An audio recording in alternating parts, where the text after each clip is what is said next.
Yeehaw! Not since Butch Cassidy and the Sundance Kid first rode the plains in search of trains to rob has a double act resonated with its audience quite like Tom Holland and me, Dominic Sandbrook. When they come to make the film of The Rest is History, as they surely will, Tom Holland will be played by an ageing Clint Eastwood. And by a miracle of science, they'll bring back a youthful CGI Robert Redford to take on my role. It does say Yul Brynner. It does say Yul Brynner in the script, but I don't want to say that. Gene Hackman, I think. Well, what I usually get is the fellow who played Tony Soprano. I can't remember what his name is. But, James Gandolfini. Whenever he appears on the screen, my wife kind of looks at me and she says, "Don't you feel that's a bit weird? You're just staring at yourself on the screen." Anyway, the movie will end, according to the script, with the pair of us looking out from a cave at a host of gun-toting historians. This is quality script work, isn't it? Dan Snow, their grizzled leader, and we'll smile, nod at each other, and then burst forth in a blaze of glory. This is great stuff, isn't it, Tom? I like that. Yeah. Let's just run with this. I think, well, clearly, I mean, we don't write these introductions. Our producer writes them. And they're great, as you can tell. Well, welcome to The Rest is History. And today's topic, for the avoidance of doubt, is the Wild West. So the era of gunslinging, cattle ranching, lasso throwing, madams, bordellos, stagecoaches, the Pony Express, the Indian Wars, and the expansion of European settlers across the American continent. Tom Holland, you're a big Wild West fan. This was your idea, so you must be. I am. I'm a fan of the Wild West as a myth. I'm not going to pretend to any great specialist knowledge about it, but I've been out west. I've been to Wyoming. I've been to Montana. I've visited the site of the Battle of the Little Bighorn. So I'm a fan, I guess. That's a long way to go, Tom. What brought you out there? That's not an obvious destination for a classical historian. Well, I went there because I'm very interested in dinosaurs. And I don't want to major too much in this because perhaps we could do a separate podcast on dinosaurs. But the 1870s, 1880s was the golden age of paleontology in the Wild West. It's absolutely full of bone fields. So I basically went out to look at the paleontological museums, but it's absolutely woven in with the history of the Wild West. So there's this place called Medicine Bow, which was a stop on the railroad just after it had, Transcontinental Railroad had opened up, and a huge quarry just north of Medicine Bow is where they found the first sauropod, so huge, long-tailed, long-necked dinosaur. But Medicine Bow is also the place where the shootout takes place in Owen Wister's novel The Virginian, which in a way is the great Western novel. Yeah, it's the foundational Western novel with the shootout, the saloon, all that kind of stuff. So it kind of it interwove and being in Montana and being in Wyoming, of course I was going to go visit the site of the Battle of Little Bighorn, because that's an amazing story as well. And I think that, in a way, characters like Custer and Sitting Bull and Crazy Horse, for me, they have the resonance of Homeric heroes. I mean, these are figures who are larger than life and who, in a sense, kind of exist beyond the dimension of history almost. Yes, Homeric heroes. But Tom, don't you think that we're probably the last generation of whom that's true? I mean, I grew up in 70s Britain and cowboy films on TV, and I remember I had a brilliant picture book, an Italian picture book, translated into English called Ernest and the Wild West, about a fellow called Ernest, and he meets Calamity Jane, and he goes on steamships, and he meets Sitting Bull and Custer, and it ends at the Battle of Little Bighorn. But you don't really see that in sort of pop culture today to the same extent, do you? I wonder if you're 20 or if you're 10, stories about, as it were, cowboys and Indians have the same resonance as they did for us and for our parents. I think that's almost certainly true. And I think that one of the reasons why the Wild West is so fascinating as a topic of historical inquiry is that the myth itself is profoundly influential as a fact of history. And in a way, it's a kind of lightning rod for so much that is being debated and contested in America at the moment. Because, of course, what makes it gripping and fascinating as a theatre for narrative is also what makes it kind of terrifying, because this is a place of violence and aggression and kind of unmediated confrontation between whether it's Native Americans and settlers or cattle rustlers and vigilantes or whatever. These are all very, very contested areas. And I think one of the things about the Wild West that perhaps even more than the question of race and of indigenous rights is the fact that it is very, very masculine. Yeah, it is. And of course it's huge in creating American masculinity, isn't it? Basically, the image of the cowboy and the macho frontiersman. In the classic, I mean, even in the Virginian, the Virginian is kind of tamed by an East Coast schoolmarm, and that there's a very kind of, the ambivalence towards the feminizing instinct runs throughout all these kind of narratives, and indeed through the authentic history as well, I think. So I think it's a hugely contested, and I guess the word is problematic. No, don't go there. I didn't do this podcast to talk about things being problematic. I knew that would prompt you to get your... You've triggered me, Tom. I've triggered you. Let's rewind a bit and talk, before we get into the myth, let's talk a little bit about the history. So you'll be delighted to know that, of course, that there's a religious element to this story. So it feels remiss not to start with this question from Rory Martin. He says, Tom, you love Christianity's impact on the West. You're not wrong, Rory. How do you explain the influence of manifest destiny and the city on a hill theology on the Western expansion of the United States? So do you want to say a little bit about that?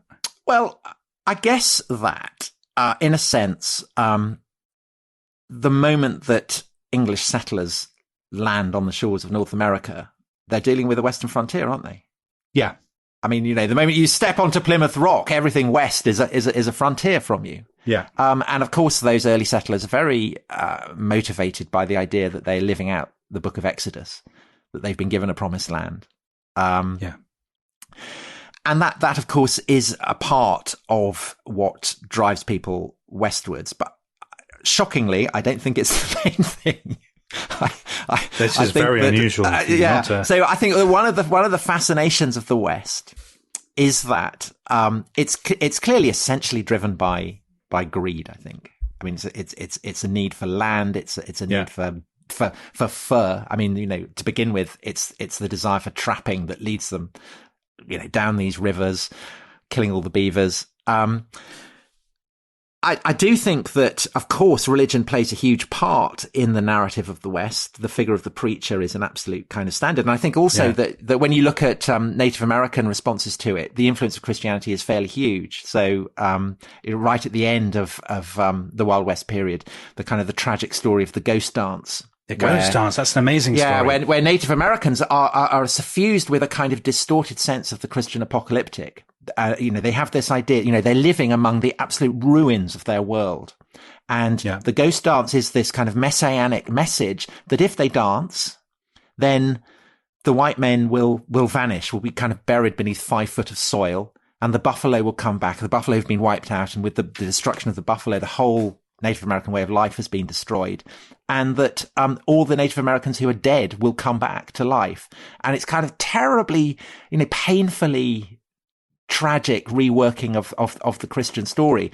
But of course, the fact that it does have this Christian element that has been brought by the settlers show that the kind of stark division between rival sides is simplistic, because the West is a hugely contested area. And I think that despite talking about the influence of Christianity on the West, actually in the classic period, what's telling about it is the lack of Christian morals. I mean, this is an era where the shootout is an authentic fact of Wild West history. That really happened. It is a world sort of steeped in violence, isn't it, from the very beginning? I mean, there's a couple of sort of stats. I know we don't really normally do stats and fact. We're quite a fact-free history podcast.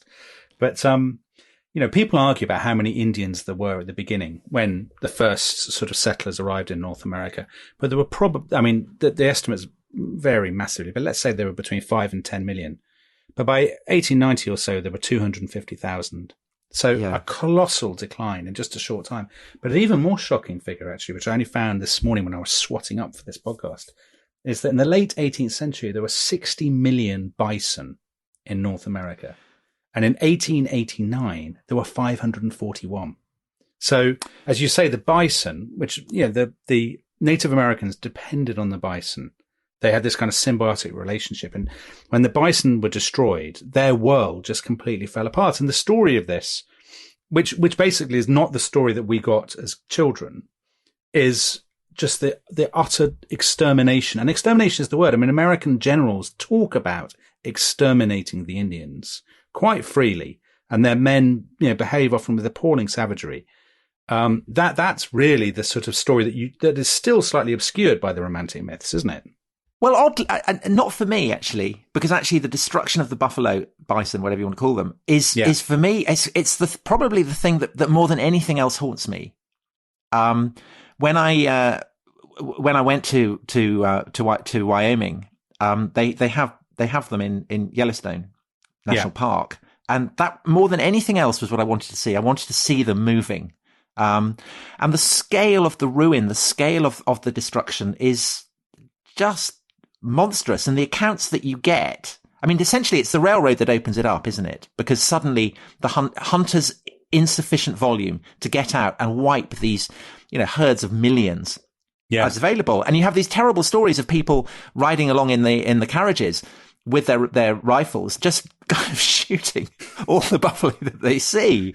And then terrible accounts of people moving out and having to pour water on the rifles to stop because they've got so hot. And then when they run out of water, urinating on them. Oh, God. And the mania for slaughter.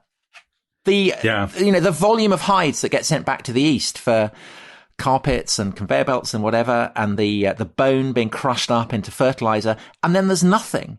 And there's this terrible story of, I think in the 1920s, that there's a settler farm somewhere in Montana or something.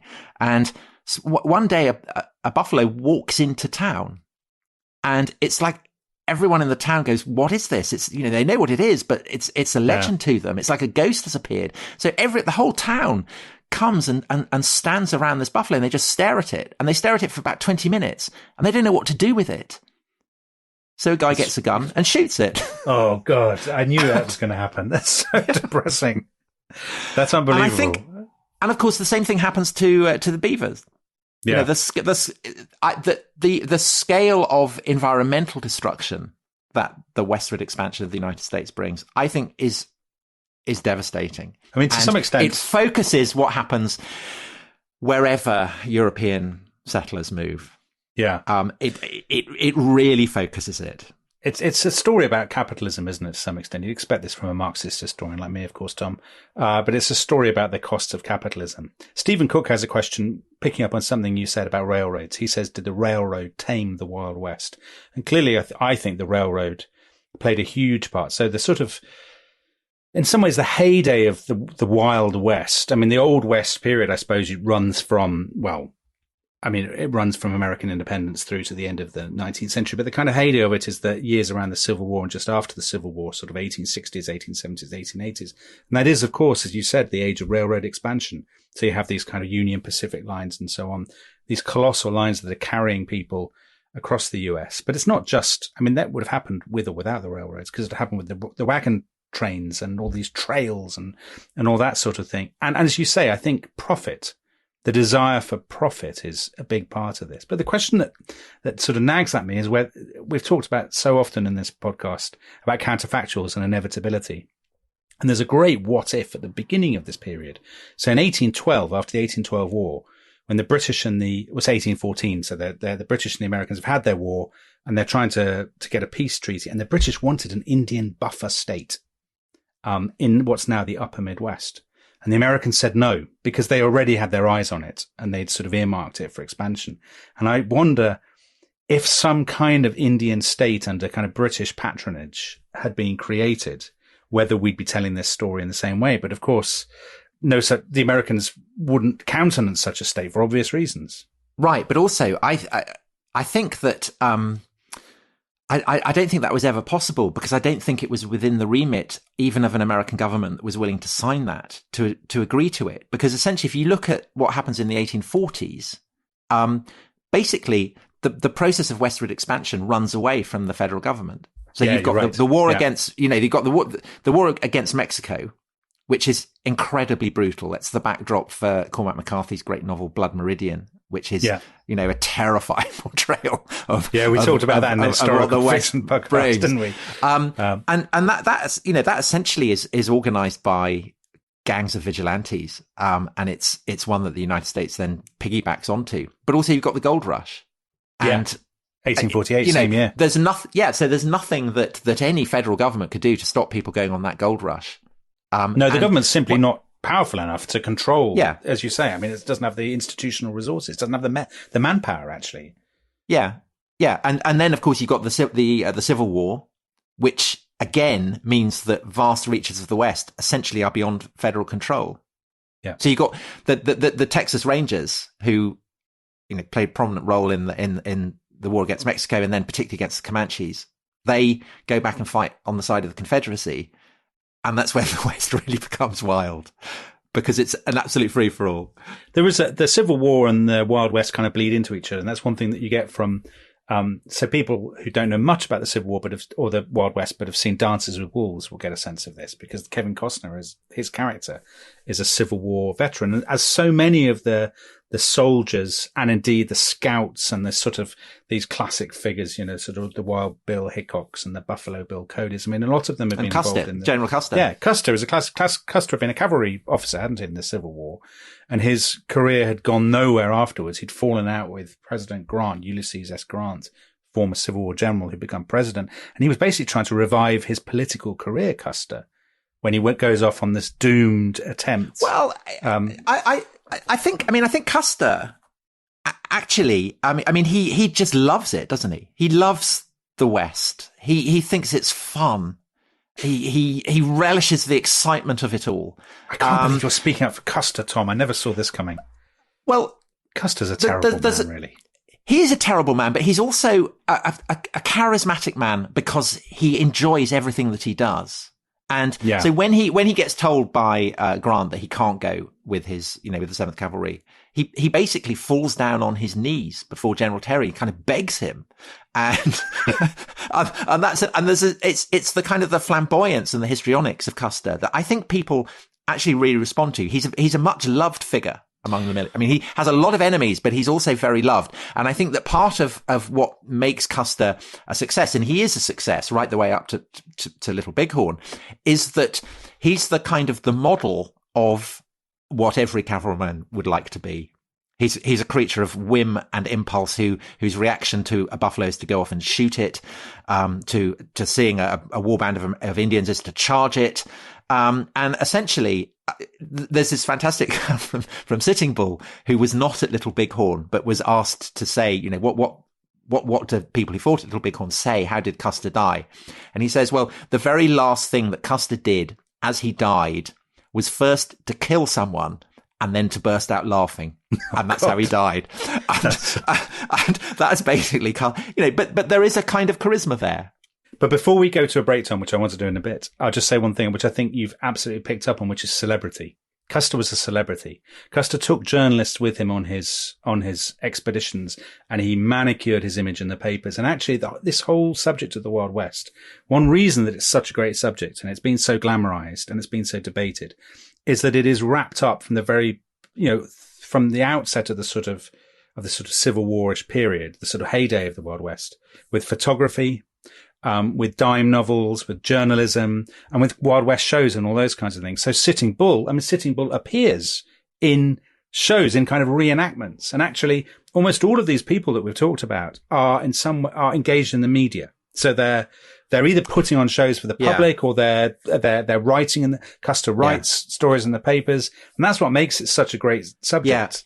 Yeah. And the exception that proves the rule, the one celebrity from the Wild West who is never photographed is Crazy Horse, who in a way is the most kind of charismatic figure of the lot, precisely because of that. And although he dies in a kind of squalid reservation brawl, his body then gets spirited away and nobody knows where it's buried.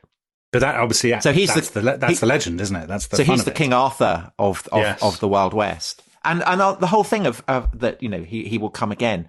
There's this a kind of fascinating example of the contest between the westward imperial expansion of the United States and the reluctance of people like Crazy Horse to be memorialized, is this incredible kind of statue wars that's going on in the Black Hills. So you've got Mount Rushmore, obviously, with the sculptures of the 4 presidents. But then you've got this Polish sculptor who's, over the course of his life, trying to sculpt a huge statue of Crazy Horse. I've seen this. Would be the second largest statue in the world. But is hugely contested because a lot of, the Iglagla, Lakota people say, well, the whole point about Crazy Horse, he wasn't photographed. We don't know where he's buried. Don't do this. Such a good story. Great stuff. All right. Tom, listen, it's time to get off your horse and drink your milk. There's a saloon bar in town, and I fancy me 3 fingers of bourbon. Who writes this stuff? Anyway, we're off for a break. We'll see you in a minute or two.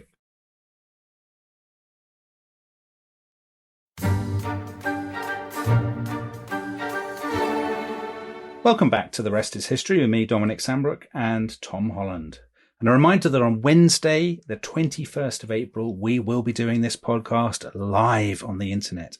Everybody is welcome. It's free to join, and we will be talking about assassinations, failed and successful. And we'll put out a link on Twitter a few days beforehand. And this Thursday, we are talking, as if one Holland wasn't bad enough. We've got a veritable united provinces. We've got a Netherlands. Very good, Dominic. Very good. Tom's brother James, who knows more about the Second World War than just about anybody, is coming on Thursday, and he will be talking about 1940, perhaps the most consequential, the most mythologized year in recent history. So that's something to look forward to. Now, Tom, let's get into the myth. So we've got a couple of questions here. We've got a question from Anand. What was the West really like? Can we separate fact from fiction? And that kind of tallies with Julian Hoffman's question, which is about the history of Westerns. Is it more influential than the actual history of the West? Of course, in many ways it is. So Tom, fact and fiction. You're a great devotee of the fiction, aren't you? Of the kind of myth of the West. Yes. I think in a way, yeah, I definitely, just as the myth of King Arthur is probably more important than whatever if it even existed, the bedrock of fact. I think that the myth of the Western has been hugely influential, hasn't it, on 20th century America and on the way that America is understood. I think it's absolutely central in America's self-image. I mean, there was an argument. So something that all people who do sort of American history at university learn is about Frederick Jackson Turner's frontier thesis. So he presented this. So where are you on that? Actually, and so Alex Massey, distinguished journalist, actually asked about that. He said, what's the current state of academic thinking on that? Dominic, what is the current state of academic thinking on that? So in 1893, I think it is, Frederick Jackson Turner, who's an American historian, presents this paper, or he writes this paper, and it's he basically says the US Census has declared that the frontier is closed, that America has been completely opened up. There is no Wild West anymore.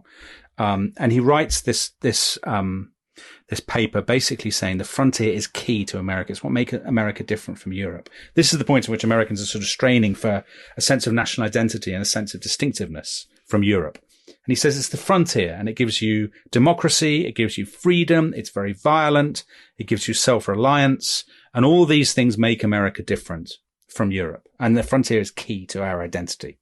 And ever since, historians have argued how true this is, and of course there's lots of historians who have disagreed with it. I actually think America clearly is a society shaped by the experience of the frontier. I mean, the American relationship with guns is only really explicable if you think about the violence of so much North American history. And of course, there's more to American history than just the frontier, but I think it does make sense. What do you think, Tom? And also the myth of self-sufficiency, isn't it? The idea that you go and live in a log cabin. So Andrew Jackson, who we talked about the War of 1812, that was his great victory against the British. He defined himself as a frontiersman. He kind of ended up in Nashville, I think, didn't he? And Lincoln and his log cabin. And Lincoln is the classic example. The sort of self-made man. I think that's absolutely essential to American identity. And masculinity, which you talked about earlier on. The idea of the frontiersman, the cowboy. I mean, the cowboy is such a huge figure in American popular culture. I guess that the criticism of the idea of there being a single frontier is that actually there are multiple frontiers, and in fact there are often so many frontiers that it makes better sense really to think of it as a kind of a kind of zone of exchange, because as well as Yankees and Native Americans, you've got Canadians, you've got French, you've got Mexicans, you've got people from all kinds of different traditions all kind of meeting up. And I guess for much of the 19th century, the West is a kind of zone where all of these are meeting. Yeah, that makes it so. It is the kind of classic sort of border zone, the sort of melting pot, isn't it? So, a lot of cowboys. There were black cowboys, Asian Americans. There were, lots of Mexicans. The sort of image, the John Wayne stagecoach kind of image, the searchers, is not Chinese laborers building the railroads. And of course the other thing to remember is that the Native American tribes are also kind of expanding. It's not like the myth now might be that they are rooted to the soil, that they live in one particular place, but that's not the case. They also are expanding often eastwards. They're all kind of sweeping. So I mean the Comanches are, they have this kind of huge, you could call it an empire, couldn't you? Comanche Empire. There's Comanche people talk about the Comanche Empire, exactly. Yeah. So it's a very contested area, but of course ultimately because it's the United States that wins out, it's the idea of a United States frontier moving westwards, and of course eastwards from California, symbolized by that joining up of the two railroads. But just on the Western genre, I think what's so interesting about that is that it's not completely created afterwards. So the Wild West show, which is key in creating the romantic image of the West. So the people who do these shows, the sort of Buffalo Bills and Calamity Jane and these kinds of characters, they're doing the shows at the same time as the Wild West is still in its final stages. And though it's extraordinary to think how popular those shows are. So they kind of peak in the 1880s, 1890s. They're incredibly popular in Europe. So among the people, if you look into it, among the people who saw Buffalo Bill's show, the Kaiser saw it. He was a big fan. Queen Victoria saw it. Edward VII saw it. George V saw it. This is massive entertainment for Europe's kind of, not just for the sort of common man, but for the European elite. Hitler grew up reading cowboy stories and loving cowboy stories. It's extraordinary the extent to which it was embedded in the kind of Western imagination between, let's say, 1880 and 1920. But I think even before that, because I think the moment that the buffalo cleared and you have this sense of there being land up for grabs, there is a kind of just a few years where all kinds of European aristocrats are going out to the West. So you've got, I think Churchill's aunt. There's a French aristocrat who builds a chateau. The Red Baron's grandfather moves out there. That's a good fact. I didn't know that. Very, very fleetingly. And then of course, it all goes wrong because the terrible winter where all the cattle get wiped out and people start putting up barbed wire fence and everything. And then you have dust bowls and stuff. And essentially the West becomes an empty space, a flyover zone. But, that of course is what then because it's empty, it's possible then to project fantasy back onto it. Well, let's just say something before we get into lots of questions. A quick, a nice pub quiz fact for you, Tom. Do you know what the first Western was? The first Western film? It's not the one that Wyatt Eap advised on. No. Tell me. So, do you want to know? And do you want to know where it was filmed?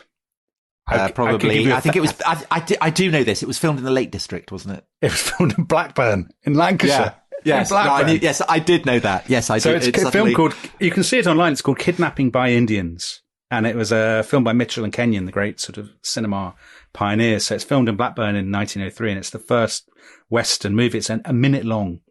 And there's a sort of a woman with her baby or her toddler, and a couple of Indians attack her, and then a cowboy appears and fights them off, and then that's the end of the story.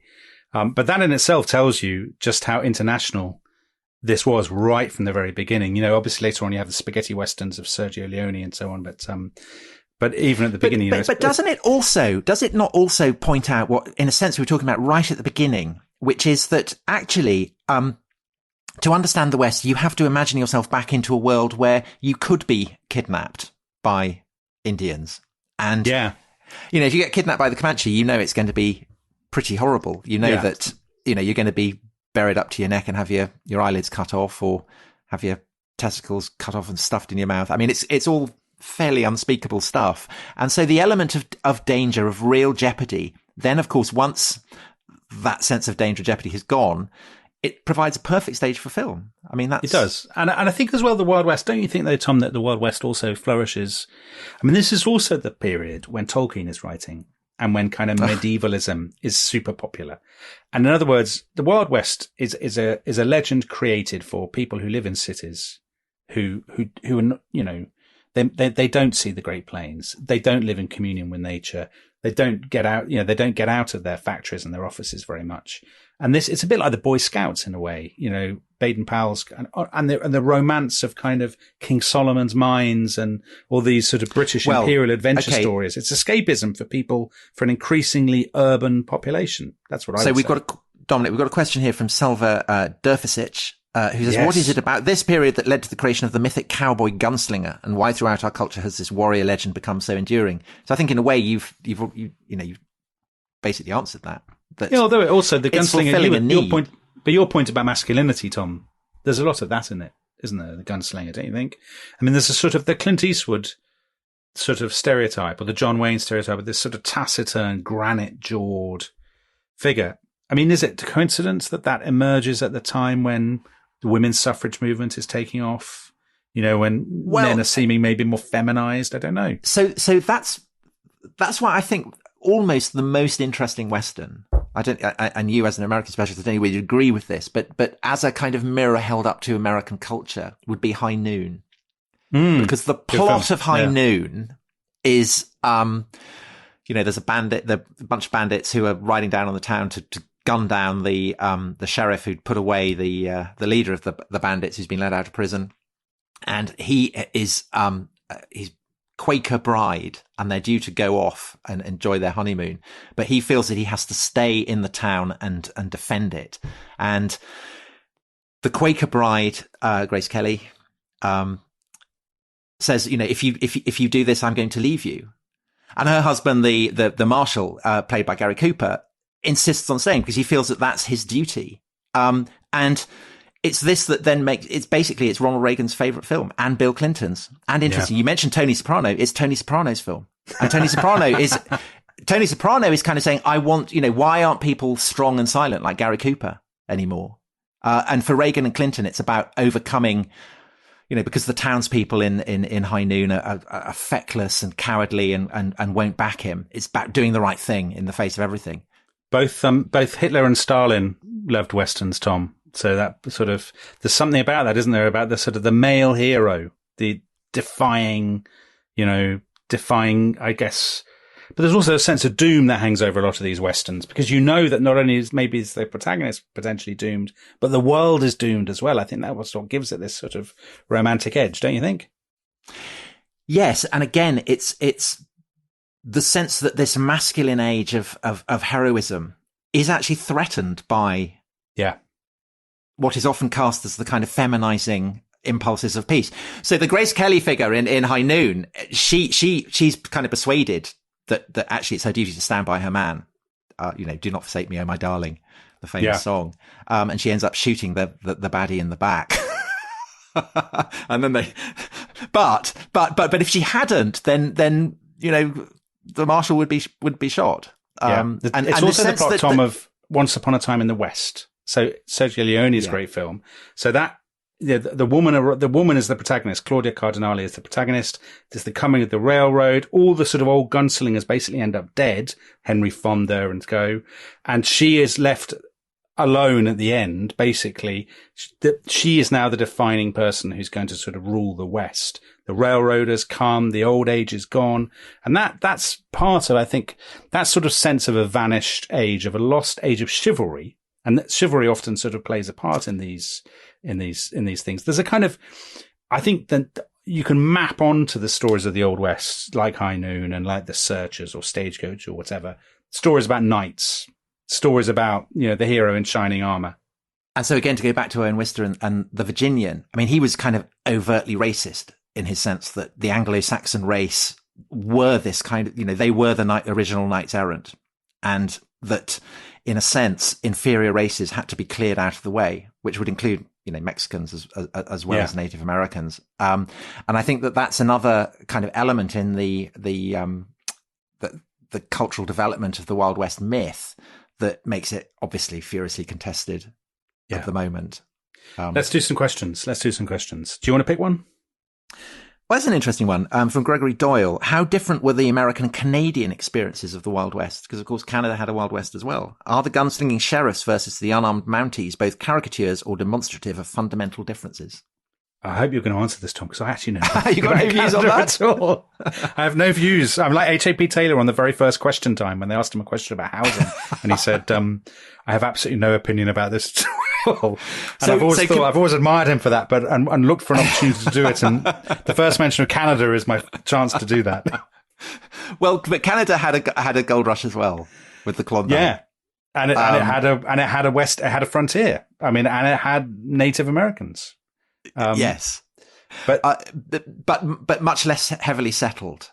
Yeah. So Sitting Bull and Crazy Horse after the Battle of Little Bighorn were able to retreat across the frontier, and stay there. They didn't like, but they found it so boring that they crossed back. Basically, nothing. But having said that, so I went to a place called Drumheller again because it has the world's best dinosaur museum, but it also has saloons where there are bullet holes over the mirror, carefully preserved. So there were the occasional shootout. But the Klondike, that's where the myth of the Mounties essentially comes from, because it's a classic, there are the bordellos and the shootouts and the gold prospectors and everything happening there.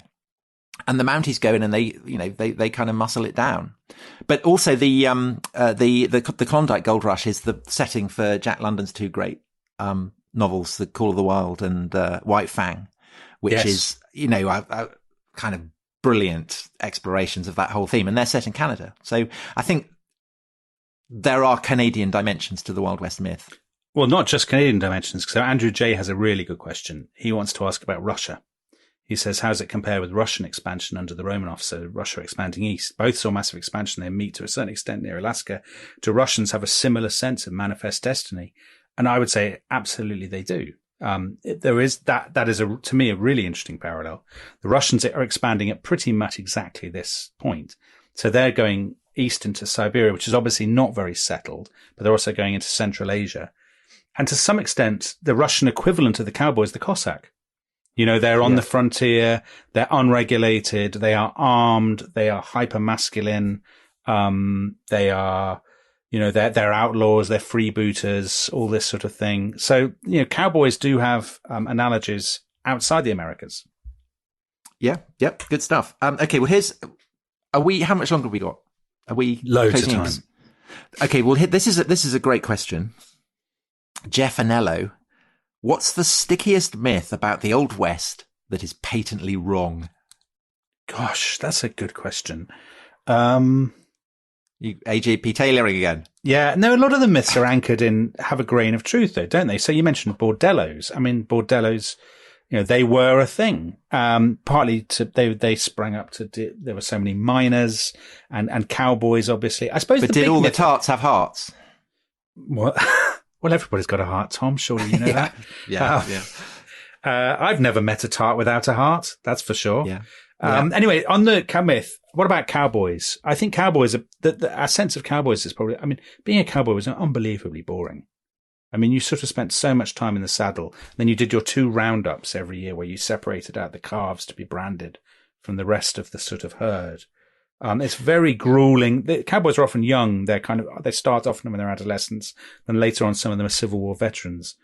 And there's much less shooting. So cowboys do carry rifles sometimes, but they're not the same people as the gunslingers. So often the gunslingers, who we think of as cowboys, are scouts or trappers or, ex-Civil War officers, but they're not cowboys. They're different kind of people. So I would say maybe the cowboy is the big myth.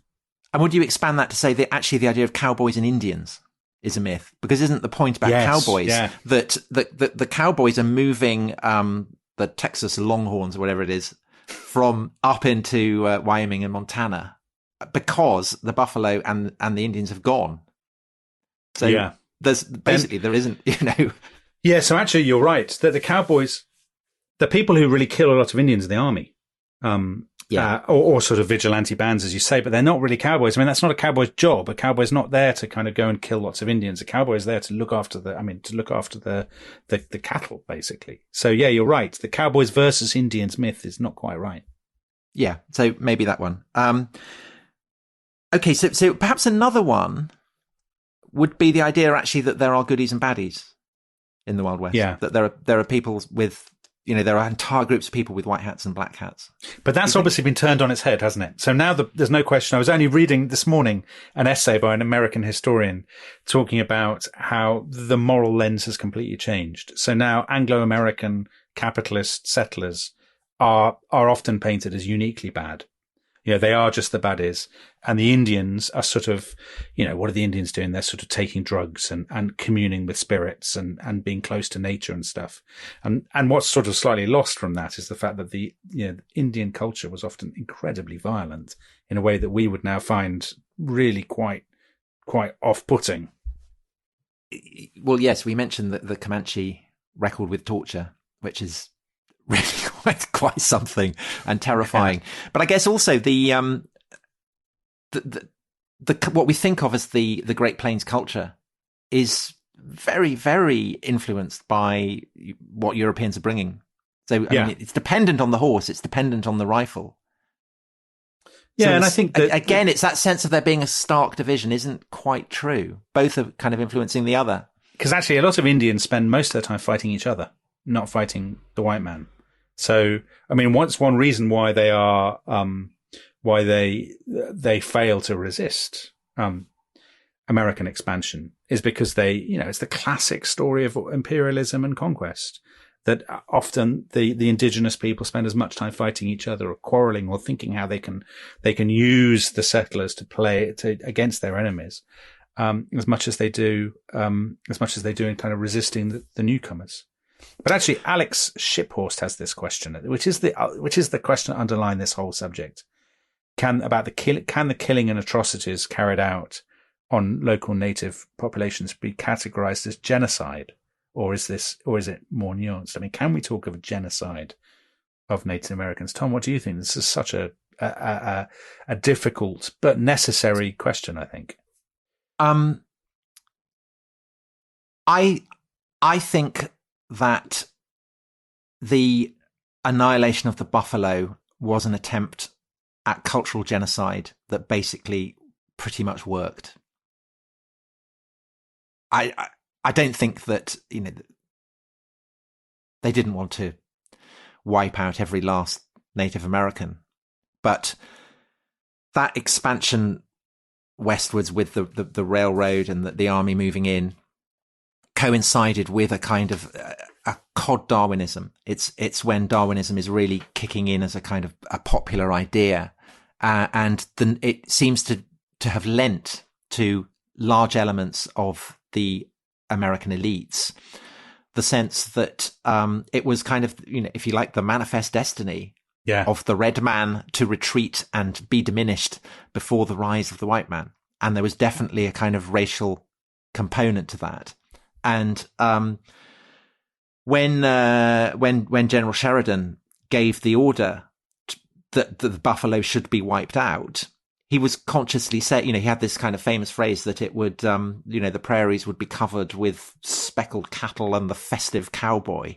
There was nothing festive about it. He knew what he was doing. General Sheridan is the man, Tom, who says the only good Indian is a dead Indian.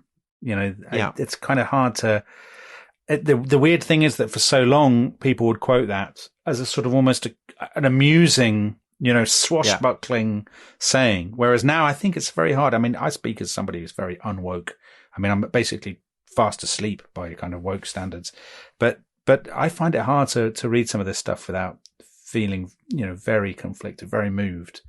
I think people, the weird thing with America, right, is that people talk about America's original sin being the importation of slaves. And of course, America is now a society suffused with argument about the legacy of slavery and about, the injustices that have been done to African Americans. But for me, so many of these American states are founded on basically the extermination of their native population. I mean, I don't think you have to be terribly woke to see that, and to see that as well, not something that, not something that should be swept under the carpet. I mean, I think it is worth discussing. And I think that it's possible to kind of be true to the tragedy and the horror of what happened to the Native Americans and not merely view it from the point of view of the 21st century, because there were plenty of people who, were horrified by what was happening and stunned by it. So when Sitting Bull is in his reservation and getting all kinds of grief from the guy running the reservation, the person who comes and tries to sort it out is Buffalo Bill Cody, who, as you said, took Sitting Bull with him around the world. And there's this terrible story that when Sitting Bull gets shot, his horse has been kind of trained to do this dance routine as part of the show. And he hears the gunshot. And as Sitting Bull is lying there bleeding to death, the horse is doing this dance routine. And I think that, Buffalo Bill responded to the, he sensed the cruelty of that and the tragedy of it and the scale of the loss. And in that sense, Bury My Heart at Wounding Knee, which is, the famous book that essentially recalibrated. I don't think it's, I think that is true to the myth of the West in the same way that the kind of more triumphalist Westerns are as well. I think that was always part of the story. I think the sense of that's, it's, and that's why I compared it to Homer and to King Arthur, is that those myths are powerful because they're not just about braggadocio and violence and masculine glory. They are also about an understanding that you can't have that without destruction and ruin and death. Okay. Well, on that note, farewell to my braggadocio and martial glory, and to Tom's destruction and death. Now I'm gonna read out the jolly script ending that the producer has written just to cheer people up. And he's written, "The Wild West has been tamed. Time to hang up our spurs and kick off our boots. This town ain't big enough for the both of us, Tom. See you next time." So if people complain these are one note podcasts, they're quite wrong, because we do all kinds of emotions in the space of 60 seconds. Tom, see you next time. Yeehaw.